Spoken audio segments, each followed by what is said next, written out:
Okay guys, good morning. For today's video guys, naman nating recipe sa ngayon. Laing. Ayan guys, so linagyan natin sa ilalim ng tangkay ng laing para kung itipan, hindi siya dumikit sa kawali. Yan guys, yung dahon niya. Yung ating magic. Siyempre ito yung sa unang piga natin, yung gata. And then ito yung pangalawa. Yan, may tinaba tayong isa, yung ilalagay natin. Hindi na balaw. Ayan na guys, nilagay natin yung dahon ng laing. Dinagay natin ng tinapa. Tapos nilagay ko na rin dyan yung gata. So mamaya na tayo magtitimpla. Pero naglagay na rin ako ng asin, bawang, tuya. Siya ang ating laing gulay.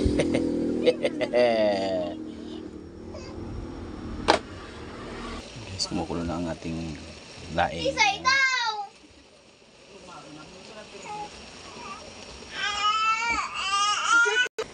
Yan guys, so naglagay na tayo ng magic.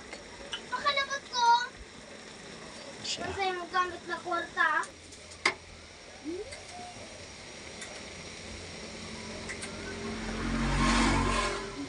Ayan. Siya guys. Nagkulong ba ito suwan? Gamin ito yun? Sa inyo natin kumulo. Ayan. Masirang pag ito ko nila ba?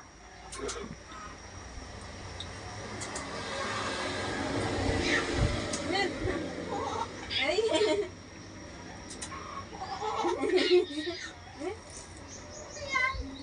Parang kakapit sa kama. Wraps na yan guys. Very malasa na yan. Insan! Ating laing na ay so yung laing pala guys, so parang binilad muna natin sa araw ng mga 2 araw. Tuyo na siya. Hindi yung sariwa talagang laing. Ang sarap sana niyan guys kung may taba ng baboy, kaya lang hindi pa tayo ng sahod. Taba ng baboy guys yung malasa dyan ng gawin natin. Pero depende na lang yan sa timpla. Kung masarap yung pagluto, very malasa na yan insa. Short ba? Ay ka pa dyan, short. Igamit din. Ha? Magtatip na siya ng igamit din. Tikman muna natin kung okay yung timpla. Paaraton. Malasa na. Guys, yung ating laing. Bumuburok-budok na siya guys. Bumuburok-budok ang ating natok.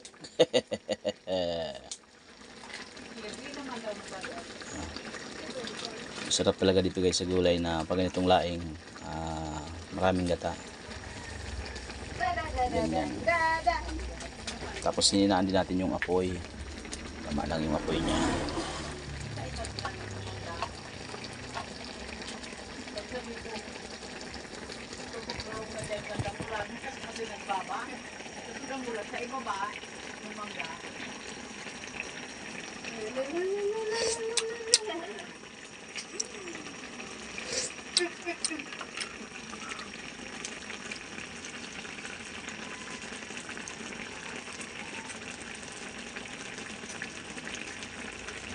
Ayan guys, malapit na maluto ang ating laing.